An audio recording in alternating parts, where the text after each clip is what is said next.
Nous allons faire la correction de l'exercice 36. Alors, on vous explique que c'est une boîte de chocolat constituée d'une pyramide qui a été coupée. Donc la partie en haut, c'est le couvercle de la boîte. En bas, la partie ici, c'est la partie où on va mettre les chocolats. Voilà, et on vous demande donc du coup de trouver le volume de la boîte de chocolat, donc la partie basse de la pyramide. On a coupé par un plan qui est parallèle à la base, et on vous dit que la base c'était un carré, ABCD. Voilà, alors première question. On vous demande de trouver le volume de la pyramide. Donc, on rappelle la formule volume de la pyramide. C'est un solide de la famille des pointus, donc c'est 1/3 multiplié par l'aire de la base multiplié par la hauteur. On a dit que la base était un carré, donc le carré il s'appelle ABCD, donc l'aire de la base c'est l'aire d'un carré. L'aire du carré c'est côté fois côté, c'est-à-dire AB fois AB ou AB au carré, multiplié par la hauteur de la grande pyramide qui sur le dessin ici s'appelle SO. Donc voilà pour le volume de la pyramide, donc on remplace 1/3 de AB c'était 30 cm, donc AB au carré, fois la hauteur SO qui fait 18 cm. Voilà, alors on pourrait simplifier le 18 ici avec le 3. 18 divisé par 3, ça fait 6, donc ça fait 6 fois 30 au carré. On prend sa calculatrice, ou on fait de tête, ça fait 900 fois 6, ça fait 5400 cm3 pour le volume de la grande pyramide que l'on va appeler V, le volume de la grande pyramide. Voilà pour la première question. Deuxième question. On vous demande quelle est la nature du quadrilatère EFGH. Alors je reviens sur le dessin. EFGH est la section, donc ici, voilà, on a donc coupé par un plan qui est parallèle à la base. La section est toujours une réduction de la forme de la base. Donc comme la base était un carré, la section sera un carré. Pour trouver les dimensions, on va chercher quel est le coefficient de réduction qui fait passer en fait de la base à cette petite réduction.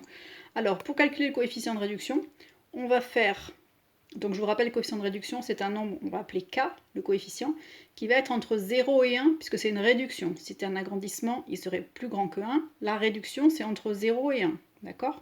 Donc pour trouver un nombre entre 0 et 1, on va faire, pour le calculer, la longueur SO', donc la petite hauteur ici, divisé par SO, la grande hauteur. D'accord? Un nombre petit divisé par un nombre plus grand, ça va bien faire un nombre plus petit que 1. Donc, je reviens ici. Donc, je vais calculer donc, le coefficient de réduction, donc, qui permet de passer de ABCD à la section EFGH. D'accord? Donc, ce coefficient de réduction, que j'appelle K, il va être égal donc à la hauteur de la petite pyramide, donc SO', divisé par la hauteur de la grande SO. C'est-à-dire ici, 6 divisé par 18, je divise par 6 et ça donne 1/3.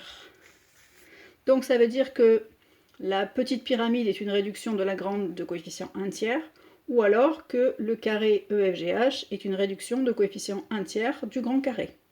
Donc pour trouver les dimensions du côté EF du petit carré, eh ben, je vais dire que EF est égal à K fois, K étant le coefficient de réduction. Je rajoute ici, on a bien K qui est plus petit que 1, hein, donc c'est bien une réduction. Donc EF est égal à K multiplié par la longueur AB, donc la longueur du grand carré multiplié par le coefficient de réduction. Donc c'est égal à 1/3 de 30, c'est égal à 10 cm.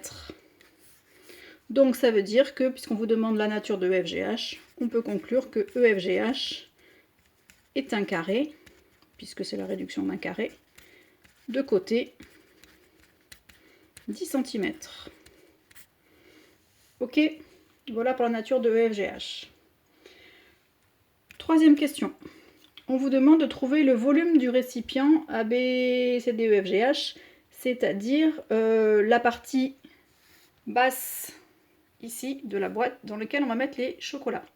Donc pour trouver le volume de cette boîte, excusez-moi c'est pas net, Je vais calculer le volume de la pyramide que j'ai déjà calculé. Je vais calculer le volume de la petite pyramide.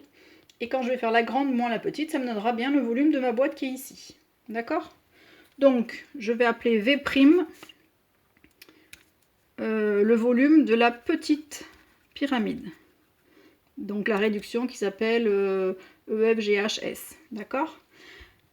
Comme on est passé de la grande pyramide à la petite avec un coefficient de réduction de 1/3, le volume de la petite pyramide sera égal, attention, pas à K, mais à K au cube, multiplié par le volume de la grande.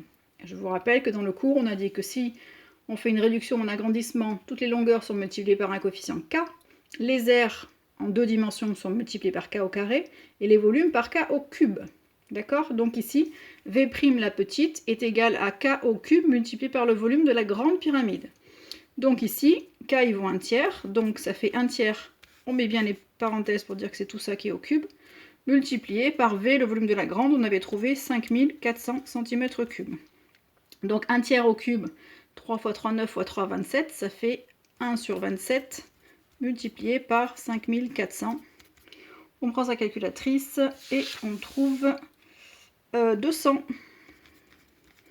cm3. Donc ça, c'est le volume de la petite pyramide. D'accord? Et donc maintenant, pour trouver le volume du récipient, c'est-à-dire on va mettre boîte chocolat,